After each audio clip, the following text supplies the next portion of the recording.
Step into value zone hyper mart Patancheru. Welcome to Suman TV.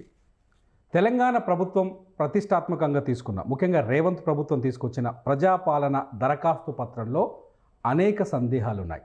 ఈ సందేహాలపైన సమాధానాలు కొంతవరకే దొరుకుతున్నాయి, చాలా డౌట్స్ అలాగే డౌట్స్గా మిగిలిపోతున్నాయి. ఇంతకీ ఈ డౌట్స్ ఏంటి, వీటిపైన ఎటువంటి సమాధానాలు, ఎటువంటి నిర్ణయాలు తీసుకోవాలి, ఈ డౌట్స్కున్న క్లారిఫికేషన్స్ ఏంటి అనే అంశాలపై మనతో మాట్లాడడానికి రిటైర్డ్ తహసీల్దార్ బాలరాజ్ గారు ఉన్నారు స్టూడియోలో. నమస్కారం సార్. నమస్కారం సార్. సార్, చాలా స్ట్రైట్ క్వశ్చన్. ప్రజా పాలన ఏదైతే దరఖాస్తు ఫారం ఉందో, ఈ దరఖాస్తు ఫారంలో అనేక కన్ఫ్యూజన్స్ కనిపిస్తున్నాయి. ఎక్కువ మంది జనాలు, కొందరేమో ఎక్కడికి వెళ్తున్నారంటే నేరుగా గ్యాస్ స్టేషన్కి వెళ్ళిపోతున్నారు, మరికొందరు వచ్చేసి కేవైసీలు చేంజ్ చేసుకుంటున్నారు, మరికొందరు వచ్చేసి బ్యాంక్ అకౌంట్లు చేంజ్ చేయించుకుంటున్నారు, రేషన్ కార్డు నెంబర్లు ఎక్కడ ఏ రేషన్ కార్డు నెంబర్ ఇవ్వాలంటున్నారు. ఎందుకు సార్ ఇన్ని డౌట్స్గా ఎందుకు తయారైంది ఈ ప్రజాపాలన పత్రం? సుమన్ ప్రేక్షకులకు మీకు అందరికి కూడా నమస్తే. ఇన్ని రోజులు టోటల్గా జనాలకి అసలు ఒక ఆఫీస్కి వెళ్ళి ఒక అప్లికేషన్ ఇద్దాము, నా కష్టం చెప్పుకుందామనే వాతావరణం లేని పరిస్థితుల్లో కొత్త ప్రభుత్వం ఒక అద్భుతమైన అవకాశాన్ని ఏమి ఇచ్చిందంటే, మీరు ఆఫీస్కి వెళ్ళి మేము ఒక అవకాశం ఇచ్చాము, మీరు ఆఫీస్లోకి వెళ్ళి అప్లికేషన్ ఇవ్వండి అన్నప్పుడు తాను అనౌన్స్ చేసినటువంటి 6 గ్యారంటీలలో ప్రజాపాలన కింద ప్రస్తుతానికి 5 గ్యారంటీలకు మేము ఒక అప్లికేషన్ ఇస్తాము, మీరు ఇబ్బడిగా అప్లికేషన్ ఏదేదో రాసేదానికంటే మేమే ఇస్తాము, అది ఫిల్ చేసి ఇవ్వండి అని అనేది ఒక షార్ట్కట్ మెథడాలజీలో అడాప్ట్ చేసి జనాలకి అప్పచెప్పింది. చూస్తున్నారు, ఇమ్మీడియట్గా అర్థం కాదు. మనం బాగా చదువురలో, మీరు కూడా బాగా హైలీ ఎడ్యుకేటెడ్, నేను కూడా చదువుకున్నామని ఒకవేళ అప్లికేషన్ ఫామ్ చూస్తే ఒక చోట వచ్చి నేను కూడా ఆగిపోతున్నాను. మనమంతా హై ప్రొఫైల్ ఉన్న వ్యక్తులం కాదు. మనం గ్రామాలలో ఏ అక్షర జ్ఞానం లేని వాళ్ళు, ఇప్పుడు అవన్నీ ఉండేప్పటికీ కూడా ధరణి అదే పరిస్థితి, అన్ని రకాల పరిస్థితి అదే ఉంది. కాబట్టి ఇవాళ ఆ అవసరం వస్తుంది వాళ్ళకు. ఇన్ని రోజులు వాళ్ళు బయటపడలేదు, ఇప్పుడు బయటకు వచ్చారు. వాళ్ళ బాధలు చెప్పుకోవడానికి ఎవరితోని ఒక్కొక్క సబ్జెక్ట్ ఒక్కొక్క దగ్గర పోవాలనేది వాళ్ళు అనుకున్నారు. అట్లా అని చెప్పి కన్ఫ్యూజన్ అయితే ఉంటుంది, ఖచ్చితంగా ఉంటుంది. కన్ఫ్యూజన్ మనము విస్తరణ పెట్టి వాళ్ళకి ఇవ్వలేము. ఒక కుటుంబంలో ప్రతి వ్యక్తికి కొన్ని సమస్యలు ఉంటాయి. ఆ సమస్యలన్నింటినీ విడిగా ఇవ్వడానికి కుదరతలేదు. కాబట్టి ఆ ఫామ్లో ఎట్ ఏ టైం ఎట్లా ఇవ్వాలనేది అనేది కన్ఫ్యూజన్ ఉంటుంది. అంటే ఇక్కడ ఒకటి సార్, ఇప్పుడు ఇదైతే దరఖాస్తు ఉందో ఇది కేవలం అప్లికేషన్గానే చూడాలా, లేకపోతే ఇదే ఫైనల్ అనుకోవాలి? అంటే it is a bird stage అండి, మొగ్గ దశలో ఉన్నది ప్రభుత్వం. మనం ఇప్పటికిప్పుడు చాలా హరవీర భయంకరంగా ఊహించి ప్రభుత్వం ఏదో చేసేస్తుందని అనుకోలేము. మనం ఒక ఆప్షన్ ఇచ్చింది, మీ రిక్వైర్మెంట్ ఏందో చెప్పండి, మేము ఈ పరిధి అనుకున్నాము, ఈ పరిధిలో మీరు అప్లికేషన్ ఇవ్వండి, మేము దాన్ని పరిశీలిస్తామనేది ఉంటుంది. ఈ కాగితం తీసుకొని వెంటనే అతను కన్సర్న్ సబ్జెక్ట్ రెవెన్యూ ఇన్స్పెక్టర్ ఉంటాడు, అగ్రికల్చర్ ఆఫీసర్ ఉంటాడు, పౌర సరఫరాల శాఖ ఉంటుంది, తర్వాత ఉమెన్ అండ్ చైల్డ్ వెల్ఫేర్ వాళ్ళు ఉంటారు, తర్వాత పవర్ డిపార్ట్మెంట్ ఉంటుంది, తర్వాత మన పెన్షన్ ఇవన్నీ ఉంటాయి. వీళ్ళందరూ వెళ్ళి ప్రాపర్ ఎంక్వైరీ చేస్తారు. ఈ అప్లికేషను తిరుమల రెడ్డి గారు ఇచ్చినట్టు అప్లికేషను యాజ్ ఒక దగ్గర కూర్చోరు, ఇవన్నీ స్క్రూట్ని కాబడతాయి. ఇవన్నీ ఒక దగ్గర చేస్తాము, చేసిన తర్వాత యాజ్ డే గవర్నమెంట్ తీసుకొని వెళ్తుంది, వాళ్ళ ఎలిజిబిలిటీ చెక్ చేస్తుంది. చెక్ చేసిన తర్వాత ఇన్కంప్లీట్ షేప్ ఉంటే ఆనే ఫిలప్ చేయించుకుంటారు వాళ్ళు. ఓకే, అంత ఈజీ కాదు.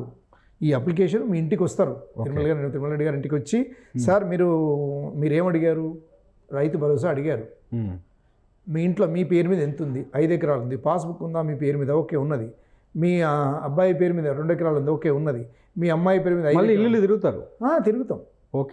Okay, concern subject field inspection ఉంటుంది. ఓకే, ఈ అగ్రికల్చర్ సంబంధించినటువంటి గ్రౌండ్ లెవెల్లో విఆర్ఏలు విఆర్ఓలను తొలగించడం అదొక తీసుకున్నటువంటి ఒక బ్లండర్ స్టెప్. అది ఓకే, మానవ వనరులందరూ తొలగించి ఇప్పుడు ఇన్స్పెక్షన్ చేయమంటే చేయదు గవర్నమెంట్. అవన్నీ కావాలి కదా, వీటన్నిటి దృష్టిలో పెట్టుకుని మనము ముందుకెళ్తాం. అంటే ఇక్కడ ఒక డౌట్ ఉంది సార్. ఇప్పుడు మనం అనుకున్నాం రైతు బంధు, లేకపోతే ఇప్పుడు రైతు భరోసా అని చెప్పేసి 6 గ్యారంటీల్లో కాంగ్రెస్ ప్రభుత్వం తీసుకొచ్చింది. ఈ అప్లికేషన్ ఫామ్లో రైతు భరోసాకు సంబంధించిన డీటెయిల్స్ కూడా ఉన్నాయి. ఒక ఇంటి యజమాని పేరు రాసి అతనికి ఎంత భూమి ఉందో రాసి కింద సర్వే నెంబర్లు ఏమని చెప్తున్నారు అప్లికేషన్ ఫామ్లో. వేయాలి కదా, వేస్తారు. నేను యజమాని అనుకుంటే నేను వేస్తాను. కానీ నా ఇంట్లోకి వచ్చేసరికి నేను కుటుంబ పెద్ద కావచ్చు, కానీ నా పేరు మీద ఒక 2 ఎకరాలు, నా వైఫ్ పేరు మీద 1 ఎకరా, లేకపోతే నా పిల్లల పేరు మీద కొంత భూమి ఉండొచ్చు. సో ఈ ముగ్గురు నెంబర్లు ఎక్కడ వేయాలి? వాళ్ళ పేర్లు అందులో కనిపించట్లేదుగా అప్లికేషన్లో. మీరు అవి ఉన్నాయి కదా, పాస్బుక్స్ ఉన్నాయి కదా, ఉన్నాయి. ఆ జిరాక్స్ ఇంక్లూడ్ చేయండి. ఓకే. ఇప్పుడు మీ పాప ఉన్నది, ఓకే. పాప పేరు మీద పాస్బుక్ ఉన్నది, ఓకే. ఉంది కదా, పాస్బుక్లో సర్టన్ సర్వే నెంబర్ ఎక్స్టెంట్ ఉంది కదా, పాపకు మళ్ళీ అది ఉంది కదా, మీ బిడ్డ పేరు మీద ఆధార్ కార్డు ఉంది కదా, ఉంది. తర్వాత కరెంట్ బిల్ ఉంది కదా, ఓకే. పొలానికి సంబంధించినటువంటి అన్నీ ఉన్నాయి కదా, ఓకే. అవన్నీ జత చేసి కాపీ ఎంక్లోజ్డ్ అని పెట్టండి. ఏముంది ఇది అప్లికేషన్. కానీ ఈ స్పష్టత ఇవ్వడంలో గవర్నమెంట్ విఫలమైంది అనుకోవచ్చు. విఫలమైంది అంటే ఇది అంతా ఫాస్ట్గా తీసుకున్న నిర్ణయాలు ఇవి. ఓకే. అంత డీటెయిల్గా పోలేకుండా అప్పటికప్పుడు అధికారులు తీసుకొని జనంలో ఇవ్వాలి ఇమ్మీడియట్గా. తన 6 గ్యారెంటీలు అయితే ఉన్నాయో జనంలోకి వెళ్ళిపోదామని ముందు వెళ్ళిపోయారు, జనంలోకి వెళ్ళిపోయారు. నేను బహుశా కొంచెం క్లారిటీ వచ్చింది అనుకుంటున్నాను మీకు. నేను ఓకే. మీ పేరు మీద ఉన్న పాస్బుక్ జిరాక్స్, మీ పేరు మీద ఉన్న ఆధారం, ఓకే. 2, మీ అమ్మ మీ పెద్ద బిడ్డ పేరు మీద ఉన్న ఆధార్, పాస్బుక్, ఆధార్ కార్డు, మీ కొడుకు పేరు మీద ఉన్నది, మీ నాయన పేరు మీద ఉన్నది, అమ్మ పేరు మీద ఉన్నాయి, అవన్నీ పెట్టి ఇవ్వండి వాళ్ళకి. కానీ మీకు ఆల్రెడీ వస్తున్నాయి, మీకు వస్తుంది. అవును, మీకు ఆల్రెడీ ఇవి వస్తున్నాయి, ఈ రైతు బంధు వస్తున్నాయి, మీకు వస్తుంది, మీ ఉన్న వాళ్ళందరికీ వస్తుంది.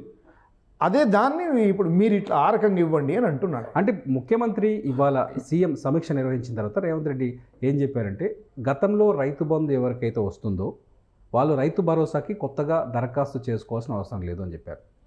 పెన్షన్ ఎవరికైతే వస్తుందో వాళ్ళు కొత్తగా పెన్షన్స్ కోసం అప్లై చేసుకోవాల్సిన అవసరం లేదని చెప్పారు. రైతు బంధుకు రాని వాళ్ళు లేకపోతే పెన్షన్ రాని వాళ్ళు ఈసారి అప్లై చేసుకోండి అని చెప్పారు. కొద్దిసేపటి క్రితం వచ్చిన సమాచారం ఇది.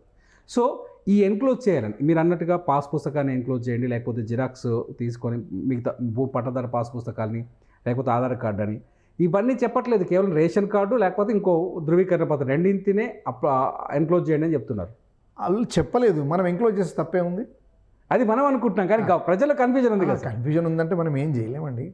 కొన్ని ఎట్లా ఉంటుందంటే నిర్ణయాలు మనమంటూ కూడా కొంత చేసుకొని అప్లై చేసి పెడితే అప్లికేషన్ ఇవ్వండి, ఇస్తే ఏం చేస్తో చూద్దాం. గవర్నమెంట్ ఇది కొత్తగా ఇచ్చింది ఏం లేదు, already old government passbook loot అన్నీ ఇచ్చింది కదా, అవన్నీ పాస్బుక్ ఇచ్చింది, రైతు బంధు వేస్తూ ఉంది. వీళ్ళు ఆ డీటెయిల్స్ వాళ్ళు అడగలే. మీ పాస్బుక్లో ఏముంది, పాస్బుక్లో 4 ఎకరాలు ఉంటే 4 × 10 40,000 మీకు వేసేసింది.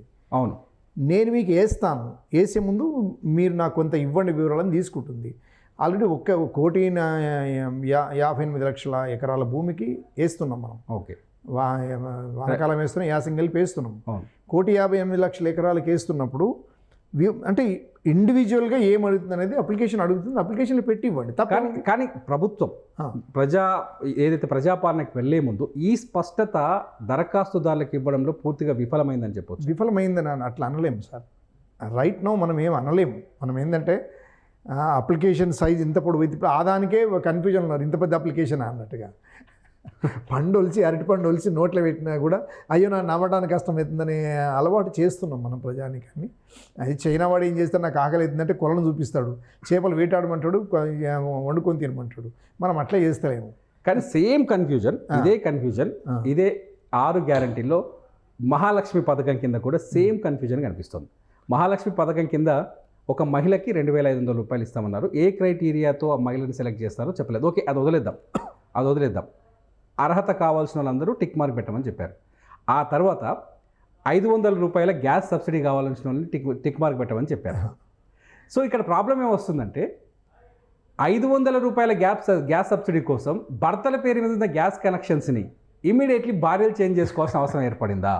వీళ్ళంతా పోయి గ్యాస్ స్టేషన్ల ముందు క్యూలు కడుతున్నారు. ఇది కూడా అతిపెద్ద క్వశ్చన్గా మారింది. రెండోది వచ్చేసి ఇందులోనే మహాలక్ష్మి పథకం కింద 2,500 అర్హత పొందిన మహిళ లాస్ట్ కాలంలో ఉన్న, చేయూత కాలంలో ఉన్న వితంతు పెన్షన్ కావచ్చు, లేకపోతే వృద్ధాప్య పెన్షన్ కావచ్చు, లేకపోతే బీడీ కార్మికుల సహకారం కావచ్చు, చేనేత కావచ్చు, ఎయిడ్స్ విక్టిమ్ కావచ్చు, వీళ్ళందరూ అక్కడ అప్లై చేసుకున్న వాళ్ళు ఇక్కడ కూడా అప్లై చేసుకోవాలా వద్దా? ఈ క్వశ్చన్ ఉంది. దీనికి దీన్ని ఎలా సాల్వ్ చేయబోతారు? ఎట్లా ఉన్నా సార్, ఇప్పుడు ఒకటే పెన్షన్ ఎలిజిబుల్ కదా. అవును, ఒక ఒంటరి మహిళ ఉందనుకోండి, ఆమె ఆల్రెడీ పెన్షన్ వస్తుంది ఆమెకు. ఓకే, గత గవర్నమెంట్ ఇచ్చింది, ఐడెంటిఫికేషన్ చేసింది, ఇచ్చింది. ఇంకా ఆమె మళ్ళీ అప్లికేషన్ ఏమంటారు? తను పెన్షన్కి చేయకపోవచ్చు, కానీ 2,500 రూపాయలు ప్రతి మహిళకి ఇస్తానని హామీ ఉంది కదా మహాలక్ష్మిలో. అట్లా కాదు, ఒంటరి మహిళ ఒంటరి మహిళనే. ప్రతి మహిళ అంటే ఒక కుటుంబ యజమాని ఆమె. ఓకే. ఆమె అప్లికేషన్ ఇచ్చుకుంటుంది, నేను కుటుంబ యజమాని నాకని టిక్ పెట్టుకుంటుంది, ఎస్ అని పెట్టుకుంటుంది ఆమె. అదే కుటుంబంలో ఆమె పేరు మీద కాకుండా భర్త పేరు మీద గ్యాస్ ఉన్నప్పుడు మనం ఒక ఆశ కల్పించినట్టు అయింది అది. మరి వాళ్ళు 500 రూపీస్ది గవర్నమెంట్ ఏ రకంగా డెసిషన్ తీసుకుంటుంది ఇంకా క్లారిటీ అయితే ఇవ్వలేదు. ముందు చూడాలి మనం కొన్ని. ఓకే. ఇప్పుడు ఏంటంటే ఇప్పటివరకు మనము నరేంద్ర మోడీ మీకు గ్యాస్ సబ్సిడీ దేరం మీకు డబ్బు పరంగా ఇస్తాను అన్నప్పుడు దాని మొదలు ఫస్ట్ 900 ఉన్నప్పుడు 300 వేసిండు. ఓకే, మళ్ళీ నెక్స్ట్ బడ్జెట్కి వచ్చినప్పుడు 250 చేసిండు, నెక్స్ట్ బడ్జెట్ 200 చేసిండు. ఇప్పుడు దాన్ని 110, 120 తీసుకొచ్చిండు కదా. అవును. మనం ఏమైనా అంటున్నాం ఆయన? ఏమంటలేము. అంటే ఇది కూడా అట్లే ఉంటుందేమో మరి. అంటే మొదలు 500 అయితే ఈయన వీళ్ళకి ఇవ్వరు, ఇది గవర్నమెంట్కి సబ్సిడీ ఈ 500కే ఇచ్చి సెంట్రల్ గవర్నమెంట్ ఇచ్చేదానికి ఆ 100 రూపాయలు కూడా గ్యాప్ ఫిలప్ చేసి 500కి ఇస్తుందని అనుకుందాం. అట్లా అంటే మీరు రిటైర్డ్ తహసీల్దారు, చాలా రెవెన్యూ ఇష్యూస్ చూశారు, చాలా విషయాలు నిన్న మొన్న వరకు రిజిస్ట్రేషన్ కూడా చేసి ఉంటారు కేసీఆర్ గవర్నమెంట్లో. అయితే ఈ కౌలు రైతుల్ని పట్టాదారు రైతుల్ని ఎలా విభజిస్తారు, వాళ్ళకు ఈ రైతు బంధుని ఎలా షేర్ చేస్తారు అనుకోవచ్చు? అది 2011లో వైఎస్ఆర్ గవర్నమెంట్ ఒక మంచి నిర్ణయం తీసుకుని సమీకృత వ్యవసాయ విధానం. అవును, తీసుకొని వచ్చి ఎవరైతే కౌలు చేసుకుంటారో వాళ్ళకు లోన్ ఎలిజిబిలిటీ కార్డ్ అని ఇచ్చిండు. అది 1 ఇయర్ వచ్చింది, అది మళ్ళీ ఇదైపోయింది అనమాట. అప్పుడు మేము అప్పటికి తెలంగాణ అడ్మినిస్ట్రేషన్ సీరియస్గా ఉంది, మొత్తం దాదాపు 1800 కార్డు ఏమో జమ చేసినాం మా ఆఫీస్లో, అన్ని మూట కట్టి పక్కకి పెట్టేసినాం. ఒక వరంగల్ జిల్లాలో నమ్మలేదండి నాకు తెలిసి. లేదు, ఇక్కడ కూడా కొంత ఇచ్చిర్రు కానీ సక్సెస్ అవ్వలేదు. అదేవిధంగా ఇప్పుడు ఏంది అని అంటే కొంత కౌలునామా లాంటిది రాయించుకోవాలండి, అంత ఈజీ కాదు. It's a debatable issue. అంత ఈజీగా మనము కౌలు రైతు అనగానే మనం ఆయన కౌలు చేసుకుంటుండు కాబట్టి ఆయన ఇయ్యాలని కాదు. ఖచ్చితంగా వాళ్ళిద్దరి మధ్యలో ఏదైనా అగ్రిమెంట్ లాంటిది, ఒక గౌరవప్రదమైన అగ్రిమెంట్ లాంటిది రాసుకోవాలి. పట్టేదారు కూడా భరోసా ఉండాలి. ఇతని కనుక ఇచ్చినట్టయితే నాకు కష్టమవుతుంది. ఆ రోజుల్లో కూడా అనుకున్నది కూడా అదే. ఎవరు కూడా ముందుకు రాలేదు సంతకాలు పెట్టడానికి. ఏది లోన్ ఎలిజిబిలిటీ కార్డు సంతకాలు కూడా ముందుకు రాలేదు కాబట్టి అది 1 సంవత్సరంలో వైండప్ అయిపోయింది. అది నాకున్న కొద్దిగా జ్ఞాపకం ఉన్న కాడికి చెప్తున్నాను మీకు. అయితే ఇప్పుడున్న పరిస్థితి ఏంటంటే కౌలుదారుకు కూడా ఇస్తానంటుంది, దానికి అదనంగా 9,000 కోట్ల రూపాయలు అదనంగా అవుతాయి ప్రభుత్వానికి. పట్టేదారికి ఇవ్వాలి, ప్లస్ కౌలుదారికి కూడా ఇవ్వాలి. అది ఆ క్వశ్చన్ అడగాలనుకుంటున్నాను. అంటే ఇప్పుడు నేను హైదరాబాద్లో ఉంటున్నాను, నేను పట్టదాన్ని, నాకు ఊళ్ళో 2 ఎకరాల భూమి ఉంది. ఆ భూమి నేను ఇంకో వ్యక్తికి కౌలుకి ఇచ్చి వచ్చాను. సో ఇప్పుడు వచ్చే రైతు బంధు, కాంగ్రెస్ గవర్నమెంట్ ఇచ్చే రైతు భరోసా నాకు 15,000 ప్లస్ నా పొలం చేసే కౌలుదారికి 15,000 ఇద్దరికి ఇస్తుంది. ఆయనకు 12,000 ఇస్తా ఉంటుంది. అంటే మొత్తం కలిపితే ఎంత అయితే తెలుసా? నాకు తెలిసి 30,800 కోట్ల రూపాయలు అవుతుంది. ఓకే. ఇప్పుడు ఈ 15,000 కోట్లు ఇవ్వడానికే చాలా కష్టం అవుతుంది. 7,656 కోట్లు డబుల్ అవుతుంది కదా కోట్లు పర్ వానకాలం. మళ్ళీ యాసంకి వచ్చి మళ్ళీ అంతే ఇవ్వాలి. ఓకే. 2 కలిపితే 15,000 చిల్లర అవుతుంది. ఓకే. మళ్ళీ ఇప్పుడు మీ వాళ్ళకు కూడా అదనంగా ఇవ్వాలంటే దాదాపు 22 లక్షల మంది కౌలు రైతులు ఉన్నారు.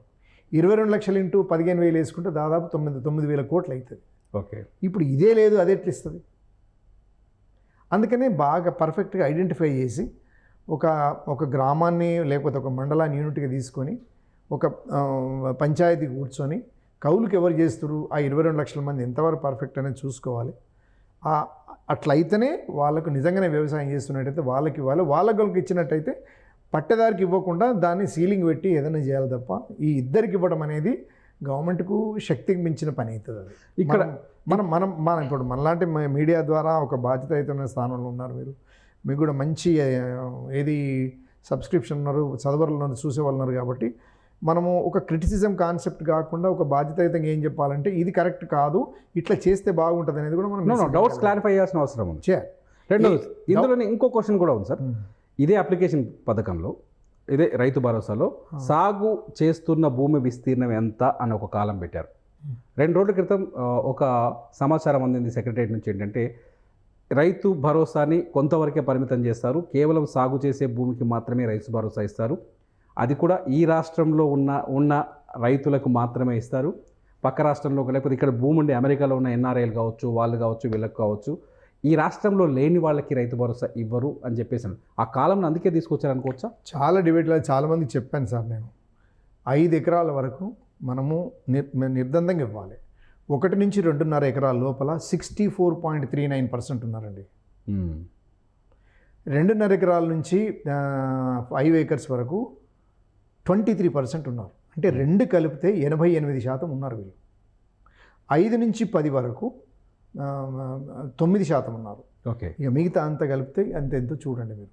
అందుకనే వీళ్ళు కూడా ఇప్పుడు 1 to 1.5% 64.5% అది ఉన్నారో అందులో కూడా గవర్నమెంట్ ఎంప్లాయీస్ ఉన్నారు. ఇప్పుడు రూరల్లో ఇప్పుడు మీ నల్గొండ దేవరకొండ ఏరియాలో ప్రధానంగా ఎస్టీ కమ్యూనిటీ ఉన్నటువంటి మైదాన ప్రాంతాల్లో ఉన్నటువంటి ఎస్టీ లంబాడా కులంలో వాళ్ళు ఇంటికి ఒక ప్రభుత్వ ఉద్యోగి ఉన్నాడు. ఆయనకు 2 ఎకరాలు 3 ఎకరాల పొలం ఉంది. ఆ ప్రభుత్వ ఉద్యోగం చేసుకుంటాడు, జీతం తీసుకుంటాడు, ప్లస్ ఈ రైతు బంధు ఎందుకు ఆయనకు. ఇలాంటి వాళ్ళు కూడా అవాయిడ్ చేయమని చెప్పి నేను ఒక వ్యాసం కూడా రాయడం జరిగింది. బిలో 5 acres వరకే ఇవ్వాలి. ప్లస్ ఈ 1 to 2.5 to 5 acres మధ్యన కూడా ఉన్న వాళ్ళు ఎవరైతే ఉన్నారో వాళ్ళ ఆదాయాన్ని కూడా చెక్ చేయాలి. కుటుంబ యజమాని యొక్క ఏదైతే సోర్స్ ఆఫ్ ఇన్కమ్ ట్యాక్స్ కట్టేవాళ్ళు, ప్రభుత్వ ఉద్యోగి, ప్రభుత్వ పెన్షన్ తీసుకునేవాళ్ళు, వీళ్ళందరినీ కూడా స్క్రూటీ చేయాల్సిన పని ప్రభుత్వం గవర్నమెంట్ దగ్గర ఉన్నది. ఈ రోజుల్లో ఏది మనకి ఎప్పుడైతే కమ్యూనికేషన్ వ్యవస్థ వచ్చిందో ఎవరిని కూడా విస్మరించేది. ఇది ఫలానా వ్యక్తి ఏం చేస్తున్నాడు అంటే ఇందులో వచ్చేస్తుంది డేటా అంతా. ఆధార్ కార్డు ప్రకారంగా నేను ఇప్పుడు మీతో మాట్లాడుతున్న విషయం కూడా మనకు ఇందులో రికార్డ్ అవుతున్నది. అందుకనే మనము ఏదో ఇస్తుంది కదా అని చెప్పి మనం మీద పడి ఆడుకోవడం కూడా ఆ ఉద్యోగాలు చేసేవాళ్ళు, పెన్షన్ తీసుకునే వాళ్ళు, ఇన్కమ్ ట్యాక్స్ కట్టేవాళ్ళు వాళ్ళు తీసుకోవద్దని వాళ్ళంతా వాళ్ళే ముందుకు వచ్చి ఇది చేసినట్టయితే ఈ పెద్ద పనేం కాదు.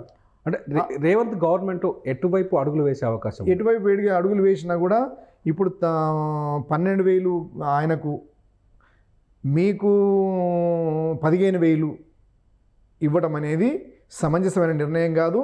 ఇప్పుడు ఆల్రెడీ బర్డన్ ఉన్నటువంటి దానికి ఇంకా డబల్ బర్డన్ అవుతుంది, డబల్ ట్రిపుల్ బర్డన్ అవుతుంది. ఓకే. ఇప్పుడు 4,000 అన్న వాళ్ళకి 6,000 ఇస్తామన్నారు, అది భయంకర భయం. తర్వాత సిలిండర్కు 500 ఇస్తామన్నారు, అదొక బరువే. తర్వాత మన చేయూత 4 నుంచి ఇవన్నీ పెరుగుతున్నాయి. అన్ని ఖర్చు పద్ధతులు పెరుగుతున్నాయి. ఆడనేమో ఖజానా ఖాళీగా ఉంది. నేను ఒక సెక్రటరీ మిత్రుడు చెప్తున్నాను, అసలు ఏమీ లేదు సార్, టోటల్గా జీరో ఉన్నదని చెప్తున్నాడు ఆయన. హ్యాండ్ టు మౌత్ అంటారు కదా. ఈరోజు పొద్దుమీకి రిక్షా పుల్లర్ ఇదనంతా పనిచేసిపోయి బియ్యం కొనుక్కుంటేనే తింటాడు. అదే పరిస్థితి ఇప్పుడు. ఓకే. అన్నీ ఉచితమే, ఖాళీ ఒక మందు బాటలు ఫ్రీ లేదు, మిగతా అన్నీ వచ్చేసినట్టే మనిషికి. ఇంకా ఒకవేళ ఇప్పుడు రేవంత్ రెడ్డి సీఎం ఏం చెప్పారంటే రేషన్ కార్డు ఉన్న వాళ్ళకి ప్రభుత్వ పథకాలన్నీ వర్తిస్తాయి. రేషన్ కార్డు ఉంది ఎవరికంటే బిలో పావర్టీ లేని వాళ్ళకి రేషన్ కార్డు ఉంటుంది. సో ఒకవేళ రేషన్ కార్డుకే పరిమితం చేస్తే గవర్నమెంట్ పైన ఈ భారం కొంత తగ్గే అవకాశం తగ్గుతుంది. తగ్గడం కాదు, ఇప్పుడు కొన్ని జాగాల్లో వినండి సార్, కొన్ని గ్రామాలలో ఉండే మన తెలంగాణలో రెడ్లు రిచెస్ట్ కమ్యూనిటీ, భూములు సంపద ప్రస్తుతం వాళ్ళ దగ్గరనే ఉంది. గ్రామాలలో ఉంటున్నటువంటి వాళ్ళ దగ్గర కూడా ఎకరాల కొద్ది భూమి ఉంది, వాళ్ళకు కూడా వైట్ కార్డు ఉంది. ఓకే. ఒక గ్రామం అర్థమైంది. ఊర్లో ఉన్న రెడ్డి సామాజిక వర్గం అందరూ కూడా ఆ కుటుంబంలో ఎవరికి ఉద్యోగం కనుక లేకుంటే, అందరికీ ఉద్యోగాన్ని అనుకోలేం కదా, అందరికీ వ్యాపారాలు లేవు కదా, లేని ఒక 50 కుటుంబాలు ఉంటే అందులో 25 కుటుంబాలలో అన్ని రకాల మనుషులు ఉంటారు. బిజినెస్ పీపుల్ ఉంటారు, ఎంప్లాయీస్ ఉంటారు, అన్ని శాఖల వాళ్ళు ఉంటారు. ఒక 25 అయితే కేవలం అగ్రికల్చర్ మీద డిపెండ్ అయి ఉంటారు. ఆ 25 మందిలో ఒక 15 మంది అన్న మంచి అబోవ్ 25-30 acres ల్యాండ్ ఉన్న వాళ్ళు ఉన్నారు. వాళ్ళకు కూడా వైట్ రేషన్ కార్డు ఉంది. ఓకే. అటువంటి వాళ్ళని కూడా ఐడెంటిఫై చేయాలి. అయితే ఈ ప్రజాపాలనతో అవన్నీ వస్తాయంటారా? చేయాలి.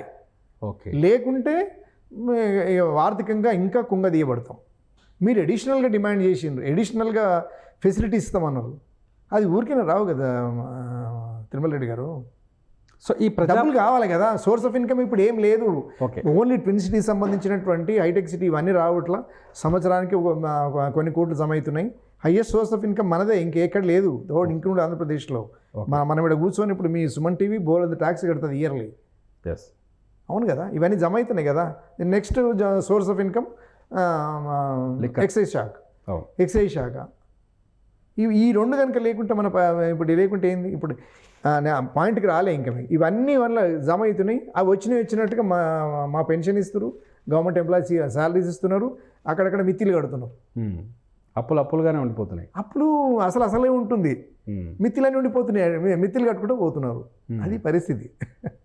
సరే, అంటే ఈ పరిస్థితి ప్లీజ్ ఈ పరిస్థితుల్లో ఈ ప్రజాపాలన అనే ధ్రువపత్రం ద్వారా ఓకే సామాన్యుడి అంటే పబ్లిక్ ఆర్థిక పరిస్థితి, సామాజిక పరిస్థితి, వాళ్ళకున్న ఆస్తులు ఒక సర్వే పూర్తవుతుందని మనం అనుకోవచ్చా? పూర్తి స్థాయిలో అవ్వాలి, అవుతుందని కూడా అనుకోవచ్చు. నేను అనుకుంటున్నాను. మరి ఒక్కటి అంటే అప్పుడు ధరణి సబ్జెక్ట్లో మాట్లాడతాను మీకు నేను. కానీ ఒక సామాజిక సర్వే అంటే టీఆర్ఎస్ గవర్నమెంట్ ఏం చేసింది, మరి ఆయన దాని వెనుక ఏం స్టోరీ ఉందో తెలియదు. కానీ ఒకటే రోజులో మొత్తం సర్వే చేయగలిగాడు. ఒక అద్భుతమైన అది సకల జన సర్వే చేసిండు, బయట పెట్టలే అది. గవర్నమెంట్, తెలంగాణ గవర్నమెంట్ తన అవసర పర్పస్ 2017 ఆగస్టు 19 నాడు చేశారు. అవును, సింగిల్ డే సర్వే. అవును, అది హైదరాబాద్ తప్ప మిగతా సక్సెస్ఫుల్గానే అయింది. అది వీళ్ళు అనుకుంటే ఎందుకు కాదు? ప్రభుత్వము ఇప్పుడు ఒక 10 మందికి సేవ చేయాలన్నా రాజ్యమే చేయాలి. ఆ 10 మంది ఆక్షణ చేయాలి. మనిషి చంపాలన్నా రాజ్యం చంపాలి, లేకపోతే దేవుడు చంపాలి. అంతే కదా? సో అంటే ఈ ఎకనామిక్ క్లారిటీస్ వచ్చావు ఇది కనుక అనుకుంటే ఖచ్చితంగా ప్రభుత్వం చేయగలుగుతుంది. ఓకే, దీనివల్ల మ్యాక్సిమం సకల జనుల సర్వే ద్వారా వచ్చిన ఇన్ఫర్మేషన్ కంటే కూడా ఎక్కువ వస్తుంది. ఓకే, అది ఇప్పుడు కౌలు రైతులు అనేది వాస్తవానికి 2018 ఆ ప్రాంతంలోనే హయ్యెస్ట్ కౌలు రైతుల చావులు మన తెలంగాణలో ఉండే, ఆంధ్రప్రదేశ్లో ఉండే. రాష్ట్రం విడిపోయిన తర్వాత 5th or 6th ప్లేస్కి వచ్చినాం మనం. ఈ కౌలు మనం భోజనం పెడుతుంది వాళ్ళే, మనకు కౌలు రైతులే భోజనం పెడుతున్నారు మనకు, వాళ్ళనే తిండి తింటున్నాం మనం. వాళ్ళని విస్మరిస్తే కూడా తప్పది. పట్టేదారుకు ఎంత ఇవ్వాలి అనేది ఒక డెసిషన్ తీసుకోవాలి ప్రభుత్వం. పట్టేదారు ఇంట్లో కూర్చొని ఉట్టిగానే పట్టా ఉన్నంత మాత్రాన ఆయనకు రైతు భరోసా ఇవ్వడం అనేది బహుశా కరెక్ట్ డెసిషన్ అయితే కాదు అది.